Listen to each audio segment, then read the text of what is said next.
First and foremost, I want to give all glory, honors, and praises to Yahweh, Bahashim, Yahweh Shai, Bahashim, Rakak Wadash. I want to give double honors to the apostles and elders of the great millstone, teaching this truth time and time again, so as be men of the Lord, the water Yahweh Bahashim Yahshai.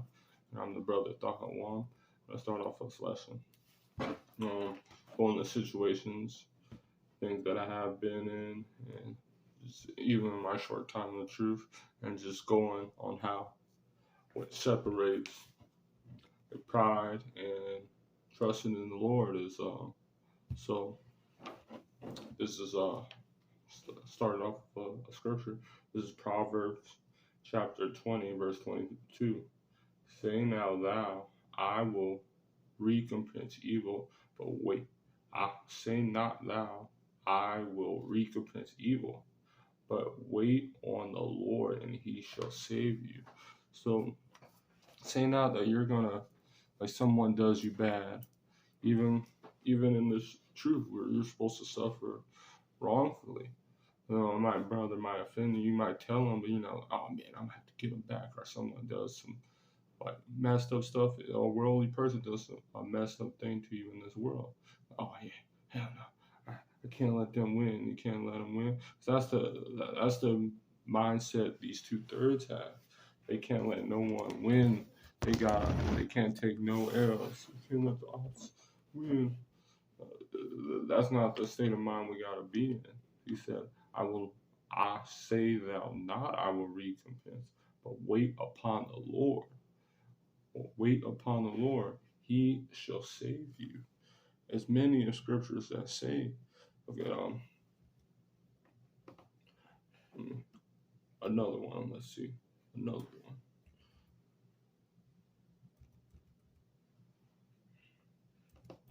And then we get to a point, just getting a couple of examples of what these scriptures are saying. Why, like, some messages are all throughout the scriptures.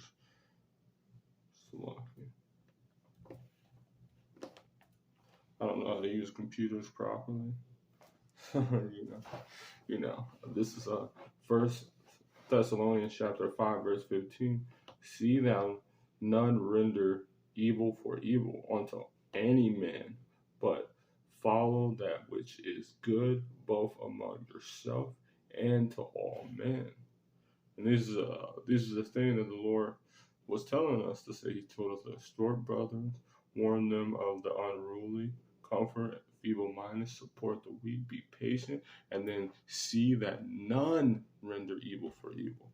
What are we supposed to do? Oh man, because the Lord don't want you. Oh man, I gotta take this L.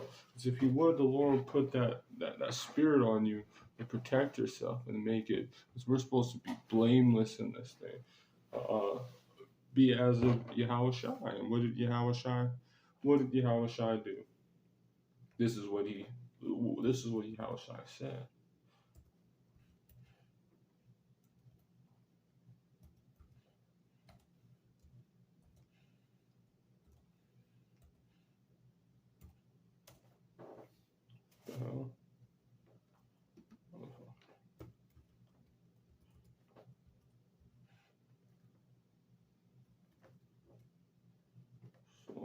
Bear with me.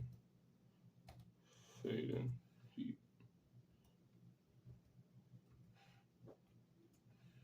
Why does it keep doing that?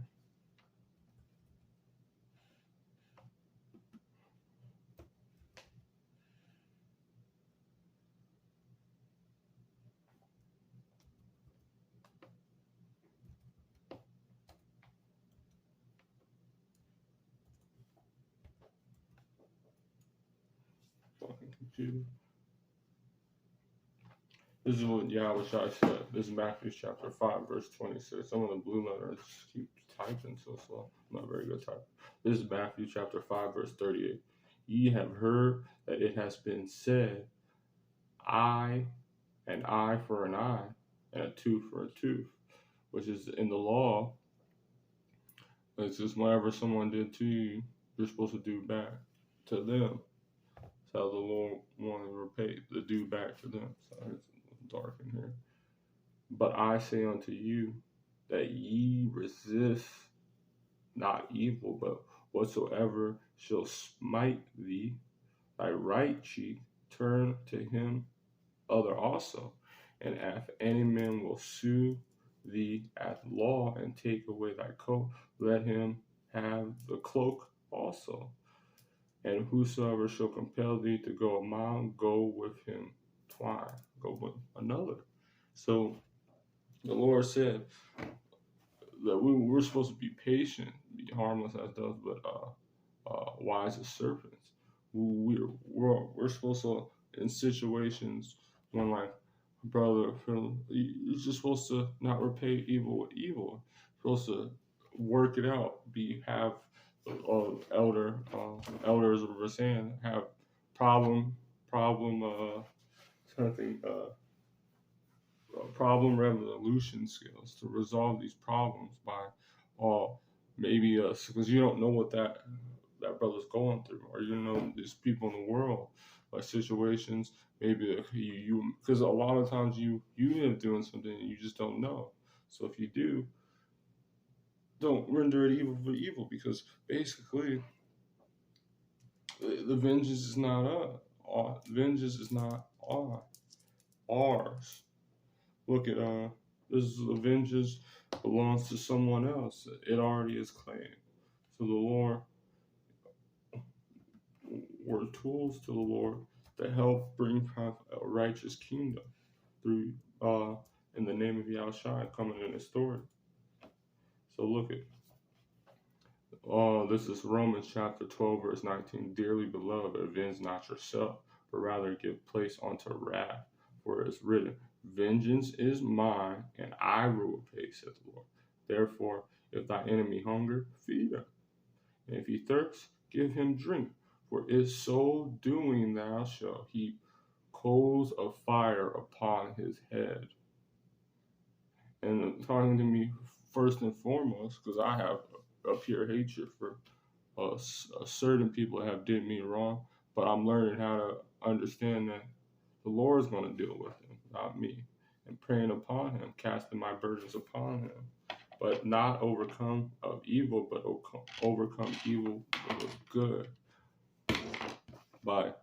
Because if someone's talking, like, of course you're supposed to defend yourself. Like, someone just smacks you, come on, don't be retarded. Like, we gotta be understanding. But like, if someone's trying to take you down and all that stuff, or like, hey, going after you wrong, like someone at work, he just won't get off your case, going all that stuff. Bring him a coffee. Bring him a coffee. See if he gives you an insult, why don't you give him a compliment? Like, I'm sorry you feel that way. So, well, maybe if you try that, maybe they'll stop. Maybe it's like, dang, this man has integrity. This man is nothing to you. Because what's the worst thing when you're like trying to make someone mad or hurt when you're a little kid, your brother, and he say like, hey, I love you. You can't even be mad anymore. It just gets mad. Like, it's crazy. These scriptures are on point. And of course, when we get to that thing, that you do have to defend yourself in certain situations. Like, you can't just let people just push you around. But in a lot of these situations, when you're gonna have to take the L anyway, like, you're not gonna fight at your job, or like in certain situations, if you live with someone, fighting is not going to thing. But if you're on the street preaching and some demons trying to fight you, of course, defend yourself. Don't be an idiot. Not talking about don't let someone, but the Lord usually will handle it and won't put you in that situation unless He's chastising you for something you have done, or He wants to see your integrity. This is Hebrews chapter 10, verse 30. For ye know that He said, vengeance belongs unto me, I will recompense. The Lord is going to recompense them, said the Lord. And again, say, and again, the Lord shall judge His people. It is a fearful thing to fall in the hands of the little power. So, what did the Lord say? it's greater that a great millstone, or a millstone was tied against your neck than you to offend one of my little ones. The Lord's just gonna fuck those motherfuckers up, pretty much. And so you don't even have to worry about it. It's fearful. These motherfuckers fucked up. They don't know who they're dealing with. They mess with one of the beloved of the Yahweh Shemel Shai. That's why one of so he let him destroy himself. Let him keep those high. Let him, because now he's offending the Lord. Like now he's offending the Lord. And you were supposed to have faith. Like, yeah, man. I'm doing all the things the Lord prescribed for me. Don't destroy yourself with much bashfulness, It's the rock. Maybe you might be hopeful, but in these attentions, you're not doing this for nothing. So you have to understand that too. Romans chapter 13, verse 4. For he is the minister of God. And I'm sorry, I'm being so low. It's like early in the morning. I just woke up. I wanted to do it last night, but I was too tired. So doing it this morning. So this is Romans chapter 13, verse 4. For he is the minister of God to thee for good. But if thou do which is evil, be afraid. So all you wicked niggas are the people that you know you're doing wrong, or sometimes you might feel some type of way or brother, and then you like, oh, I'm gonna try to defend or justify yourself. There's no justifying yourself, because then you're doing evil. You're causing bad times to go on, because that's what evil means, bad times to fall on. And it can be a brother. We all in the flesh, so But if it is, be afraid, for he bears not the sword in vain. For he is the minister of God, and a revenger to execute wrath upon him that doeth evil. The Lord don't play. So you're doing it. The Lord he's watching you. The Lord's eyes are 10,000 times brighter than the sun. If you're fucking around, the Lord's just going, all right, be afraid. Be very, very afraid. Because look at, and then we got to understand how the Lord is a loving, excellent power. So let's see. This is 2 Thessalonians chapter 1, verse 16.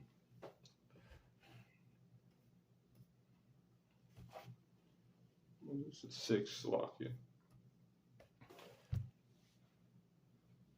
This is verse 6. Sin is a righteous thing with God to recompense tribulation to them that trouble you. So the Lord sees your rights. Oh, he messing with my servant. I would just use my name, Tahawan, just for example's sake. Okay, you messing with it? I'm about the Lord sees it righteous. Hey, angels, fuck this person up. Do all that stuff. And you don't even have to do anything. Remember, the Lord's teaching us how to be power. And the Lord has people to do stuff for him. So we've got to be able to understand Yahweh Shai, when he got his thing, now he got angels to do his dirty work. We don't have to. So he's teaching us how to, because we're the house of David shall be as powers of angels. But we're learning how to do big boy things to rule.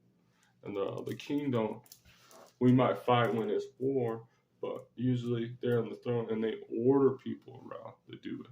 And then when you messing with one of their princes, it's honor. Because it's disrespectful to Yahweh by Shemel Shai.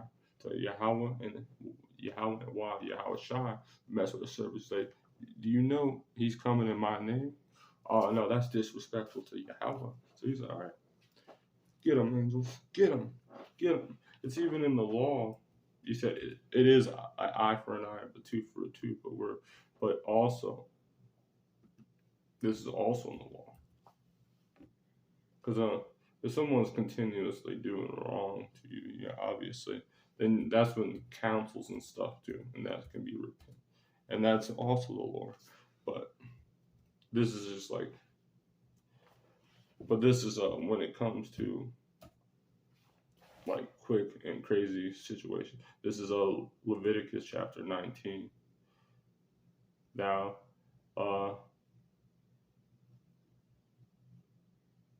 I'm going to start at 17. This is Leviticus 19, verse 17. Thou shalt not hate thy brother. Thou shalt not in any wise rebuke thy neighbor. Well, this is, you have to understand what this is talking about. I'm not going to just go down. But not suffer him. But thou shalt in any wise rebuke thy neighbor. Meaning, like, if you truly love, you're not going to let him do the thing and not suffer him to sin upon. But that's not the point. So I don't know why I read up. But verse 18. Thou shalt not avenge nor bear any grudge against the children of thy people. He said, let not your sleep, let not your wrath go on the next time when you sleep, I believe it says. Saying something like that. Sleep not upon your wrath or something. So you're not holding grudges. Oh man, that motherfucker did that, or he offended me. Also, talk to him. It's rules on how to rebuke if a brother offends you in Matthew. Like, it's ways you can go and he won't hear, then bring him to 2 or 3 witnesses, and then take him to the council. And then if he doesn't, then cast him out as a heathen. This is when the eye for an eye and stuff come. But thou shalt not avenge nor bear any grudge against the children of thy people, but thou shalt love thy neighbor as thyself, and I am the Lord. And then love thy neighbor. And those are one of the greatest commandments, because people are going to make mistakes and you have to be merciful, have mercy. And it's just better to it helps you have better problem resolution skills. This is because technically, if you really want, we're supposed to be in this mindset.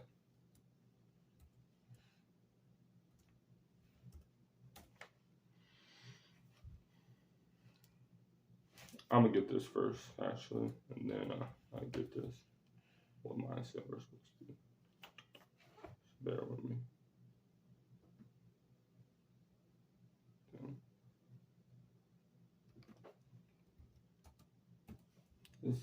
The letters are so difficult on the freaking laptop. I'm just used to it being super quick.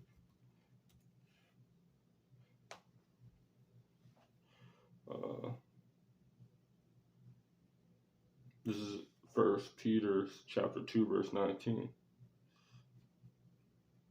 For this is think worthy if a man for a conscience towards God endure grief and suffer wrongfully. So we knew a servant is no greater than his master. The Lord dwelled, and he would suffer wrongfully a lot through all people. You didn't say, man, I'm about to kill all you niggas. No, he was like, or Stephen. And I did this because I was feeling real bad about a situation. And a brother counseled me, and so that's what inspired this lesson. So just to a brother, and he was like, I'm gonna kill all you niggas. No, he didn't do that. He suffered wrongfully, and you want to, let's get it. He said, or Stephen, when he was getting stoned to death, he was getting stoned to death by his people. And have any of us has been in a situation, our people, was a bunch of them was stoning you to death or trying to kill you? No, he said, forgive them, Lord, because they know not what they have done. Because if he did that and he was holding grudge and he got hurt, well, I think Paul was in the, so we wouldn't have that. So you have to understand what situation. Sometimes you have to just suffer wrongfully. This is Isaiah chapter 53, verse 7. For he was oppressed and he was afflicted, yet he opened not his mouth. Oh man, he didn't get hurt. This is Yahushua speaking in Isaiah 53 chapter. He was brought as a lamb. He was harmless to the slaughter, pure and harmless, as a sheep before the shearer is dumb. Which does not mean he's stupid. I mean, dumb is a thing to mean like He didn't say anything. It's like he would say, "Thou sayest," or he wouldn't try to justify himself. He waited for Yahweh by Hashem Yahweh to justify. This is Yahweh side. So he opened not his mouth because he didn't let the Lord justify him. Humble thou thyself, and the Lord will exalt you. Because we're supposed to have this kind of this. I'm gonna end off. This is the mindset that we basically have. We can't justify ourselves. We let Yahweh, while Yahweh Shai justify us. Yahweh Shem Shai, Shem Rakakwadas. This is 1 Peter chapter 5, verse 7. Cast all your cares upon him, for he cares for you. And be sober, be vigilant, because the adversary, the devil, as a roaring lion, walking about seeking who he shall devour. So that he knows that. Oh, start a verse up. Humble yourself, therefore, under the mighty hand, under Yahweh Shemashai's authority, which is Yahweh, that he may exalt you in due time, and casting all your cares upon him, for he careth for you, casting all your care. And this is important because this isn't there more than once. Cast thy burdens upon thy Lord. And so if you cast that, you're not caring like, oh, Avengers, the Lord's gonna get in. So what? The Lord's gonna get your ass. And sometimes it comes to the time that you have to tell people that. But most of the time, especially ones that they're gonna just those evil men, they're not in a situation. And sometimes some stuff better you unsaid and opening your mouth on it. Especially the nigga's wicked. This is Psalm chapter 55, verse 22. Cast thy burdens upon the Lord, and he shall sustain thee. He shall never suffer the righteous to be moved. So he's telling you that, and you really believe and trust, and you're gonna have that state of mind all the time, like, oh man, better. They're bullying me. Well, cast upon the Lord. He'll never suffer the righteous to be moved. So with that, I want to give all glory, honors, and praises to Yahweh, Bahashem, Yahushai, Bahashem, Rakah, Badash, the Wadah Yah, Bahashem, Yahushai, Shalom.